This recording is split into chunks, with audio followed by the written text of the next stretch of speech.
One of the nice things about working on a college campus in a semi-instructional technology capacity is that I get to see a variety of different technologies put to use in all sorts of classrooms. And these classrooms have everything from interactive whiteboards to iPads to 3D printers, document cameras, even a mobile instructional robot, which is it's basically an iPad on a mobile robotically controlled tractor that can move around. It's really weird. And there's all this technology around us to help people teach better. But I forget that sometimes it's these tried and true things like a chalkboard that can be somehow the most effective. And not always, but sometimes there's really no substitute for just a plain old chalkboard. The other day, my coworker asked me if I'd come with her to a classroom, and we were looking at an issue with the interactive whiteboard they had. It was called a Smartboard, and it's this multi-$1,000 piece of technology that lets you interact in real time with whatever's on the screen. It's really cool stuff. And I was kind of struck by this chalkboard that was sitting right next to it. So just out of the frame here, you can't really see it, but just out of the frame on the right-hand side is this Smartboard, which costs thousands of dollars, and it does all this really cool fancy stuff. And here, the instructor had just used chalk on a piece of slate, technology that's thousands of years old. And it kind of struck me, this juxtaposition, if you will, of the new and the old, and how the instructor was using this old technology. The interactive smartboard or interactive whiteboard was broken, and so they were relying on this age-old technology to deliver their lessons. And I thought that was kind of cool. It took me back a little bit to a simpler time when education wasn't necessarily flashy or interactive, and we didn't have all these apps, and students didn't have their phones and iPads, and things were just somehow a little more comfortable or cozy or homely.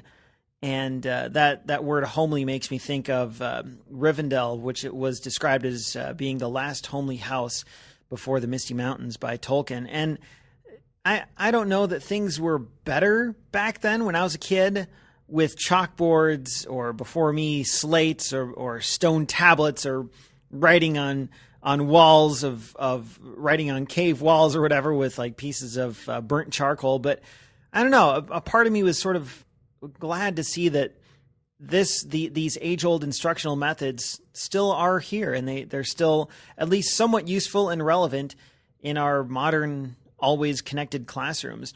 As far as the photo itself, I had to first figure out how I wanted to take the photo. So do I take it head on, or do I look at an angle? And I thought maybe the best option would be not necessarily straight on, but kind of at a low angle, almost like I was a student in class looking up at this chalkboard.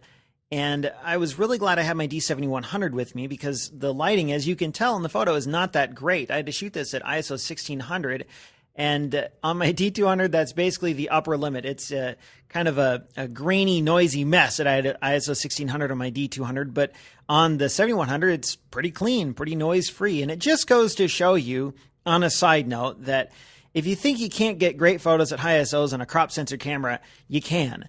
Know that it's not always going to equal a full frame. And yes, a full frame would objectively be better at ISO 1600 or certainly 3264, anything beyond that. But man, if all you have is a crop sensor camera, you can still do a lot with it. So don't discount it in a low light situation just because you don't think you can push that ISO.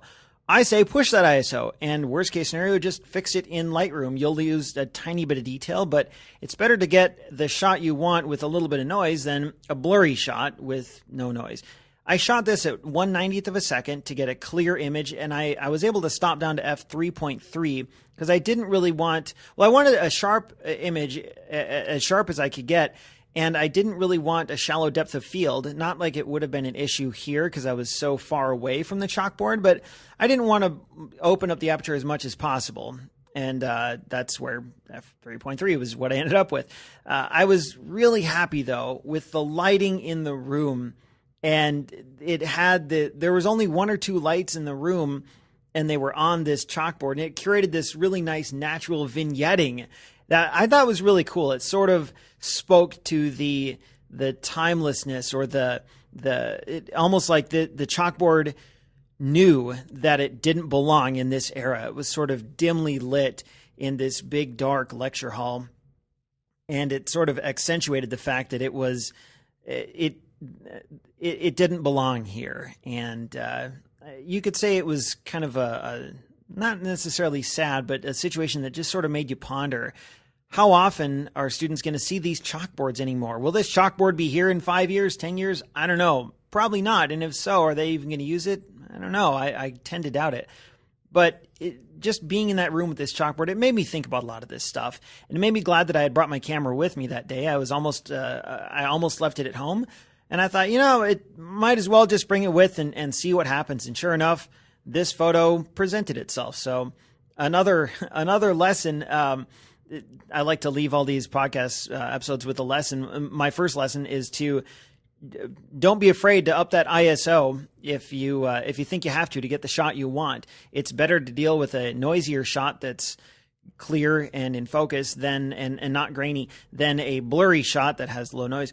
And my second lesson is just make sure you have your camera with you, because you can't take any shot without the camera. My iPhone would have been terrible at this, and would have tried to take a slow picture. It would have used a slow shutter to get any decent exposure, and it just wouldn't have worked. So bring your camera with you. Do yourself a favor and bring your camera with you.